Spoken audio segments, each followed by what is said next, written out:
Hello everybody and welcome. In this video I'm going to show you how to perform hard reset on your JBL Quantum 360X.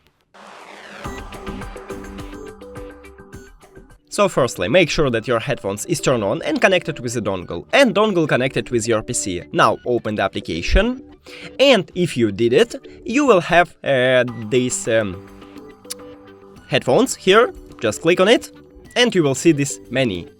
Now we have tutorial, so let's skip it. Then go to the support, and right here in the last line we have restore factory settings, so click on it. And then click restore factory settings again.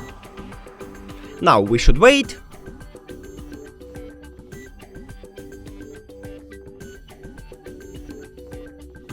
And we did it!